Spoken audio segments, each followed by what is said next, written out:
이제 먹는 치료제가 우리나라에 들어왔는데 네. 그러면 먹는 치료제가 있으니까 코로나에 걸려도 안심해도 되는 걸까? 그러니까요. 이런 궁금증이 들거든요. 일단 이 교수님.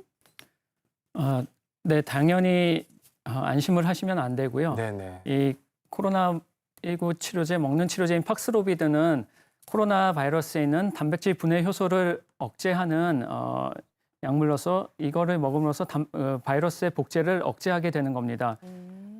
단백질 분해 효소 억제제의 두 알과 기존의 HIV 치료에 쓰던 리토나비와 한 알, 이렇게 세 알이 한 세트가 되고 네. 이것을 12시간마다 5일간 복용을 하게 됩니다. 이 약의 치료 목표 자체가 경증이나 중등증 환자에게 있어서 중증으로의 진행을 막아주는 거기 때문에 네. 재택 치료 환자나 아니면은 어떤 생활치료센터에 있는 네네. 환자들이 대상이 될 거고 정부에서는 65세 이상이나 면역 저하자들에게 우선적으로 처방할 것이라고 발표를 한 상태입니다. 근데 아까 그 VCR 사례자처럼 이 고지혈증은 먹는 약을 못 먹는다고 하던데 부작용 때문에 그런 거예요, 교수님? 네, 임상 연구를 보면은 이 약 자체가 부작용이 그렇게 심한 약은 아니고요. 약간의 뭐 입맛의 변화나 설사 같은 간단한 부작용들이 있는데 심각해 보이지는 않습니다. 근데 이것을 대량으로 많은 환자들에게 처방을 하게 되면은 우리가 생각지 못했던 이상 반응이 물론 새로 나올 수는 있겠지만 현재까지는 비교적 안전해 보이고 고지혈증 치료제가 문제가 되는 거는 이 약에 포함되어 있는 리토나비어라는 약이 다른 약물과 상호작용을 좀 하는 약으로 알려져 있습니다. 그래서 고지혈증 치료제나 혈전용해제, 항고혈전 약 이런 약들을 같이 먹었을 때 어떤 상호작용을 통해서 예상치 못한 부작용이나 이상 반응이 생길 수가 있기 때문에 조심을 하라는 건데요. 고지혈증 약 같은 경우는 일부의 약에서 그런 이상 반응이 생길 수가 있고 또 어떤 약들은 같이 먹어도 상관이 없고요.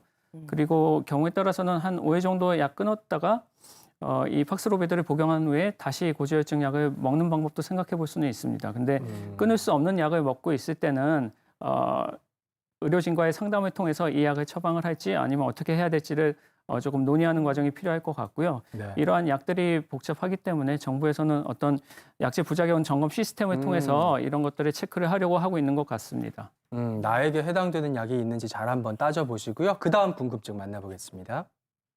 델타 변이와 오미크론이 다시 결합해가지고 델타 크론이 다시 나온다는데 그게 정말인가요? 그리고 또 3월에는 뭐 2만 명, 3만 명 이렇게 코로나가 대유행이 된다는데 그게 정말로 대유행이 될 수 있을까요? 그러니까 저희도 걱정이 돼요. 사실 저희 방송 직전에 거리 두기 연장안이 발표가 되긴 네. 했지만 오미크론이 이제 퍼지기 시작하면 3월쯤에 다시 한번 대유행이 올 거라 이런 전망이 있거든요. 어떻게 보시나요? 네, 네. 지금 소강 상태를 보이고 있다고는 하는데 그래도 3,000명, 4,000명 이렇게 나오고 있죠. 그쵸. 근데 이제 오미크론이 본격적으로 퍼지게 되면은 한 1월 말, 2월 초를 지나가면서 환자가 뭐 2만 명 이상 생길 수 있다. 충분히 그런 상황이 가능하다고 지금 보고 있고요. 다행히 오미크론이 그렇게 중증화율이 높지는 않은 것으로 보여서 중증 환자를 많이 상대적으로 좀 적게 만드는 것처럼 보이지만 네. 환자가 워낙 많이 늘어나면은 결국 중환자 숫자도 같이 따라서 늘어날 수밖에 없는 상황이라서 좀 우려스러운 시선으로 지금 바라보고 있습니다. 변이는 지금 이 순간에도 계속 생기고 있을 거고 네. 앞으로도 생길 거고요. 오미크론이나 델타 같이 이 전 지구적으로 퍼지는 변이가 그렇게 쉽게 생길 것 같지는 않지만은 앞으로도 이런 변이를 몇 차례 거쳐서 이 코로나 바이러스가 인간 사회의 어떤 풍토병으로 자리를 잡게 될 것 같은데요. 이게 뭐 감기처럼 자리를 잡을지 아니면은 크고 작은 유행을 하는 인플루엔자처럼 자리를 잡을지 아니면 뭔가 다른 형태로 자리를 잡을지 그거는 현재로서는 잘 알기 어려운 것 같습니다. 네, 맞습니다. 이게 오미크론 확산세가 증가돼서 좀 걱정이 되는데 제가 이런 뉴스를 봤어요. 네. 화면에 좀 나오겠지만 오미크론 감염자들은 이 팔꿈치에 이상한 현상이 나타난다고 하더라고요. 네, 저기 화면에서 보시다시피 땀띠 아니에요, 저거? 이런 현상이 왜 나타나는 걸까요, 교수님? 교수님. 네, 네. 오미크론 환자가 많이 발생하는 영국에서는 환자들이 자신의 네. 증상을 앱으로 이렇게 보고를 하게 돼 있는데요.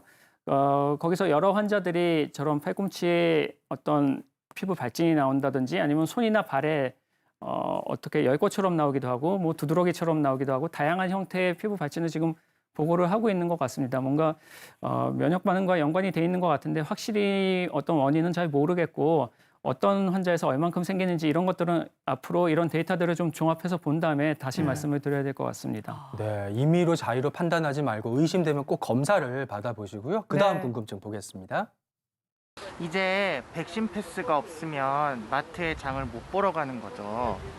이게 유효기간이 180일인데 그럼 백신 맞은 후 180일 지나면 추가 접종을 해야 하는 건가요?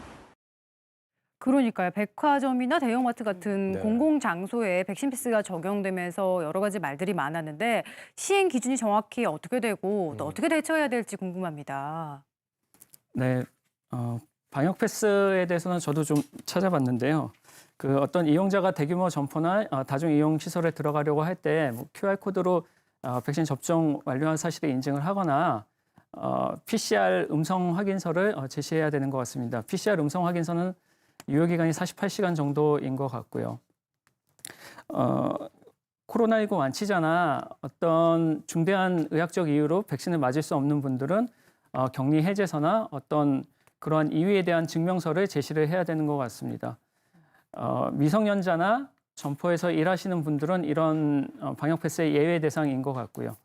그다음에 백신을 접종을 완료를 하고 14일이 지난 후, 그러니까 2차까지 완료하고 14일이 지난 후 네. 거기서 180일이 지나면은 이 백신 패스가 완료가 되기 때문에 완료가 되기 전에 빨리 3차 접종을 해서 추가 접종을 해야 이 백신 패스가 연장이 되는 것으로 알고 있고요. 네. 3차 접종은 하자마자 바로 인정이 되는 것으로 알고 있습니다.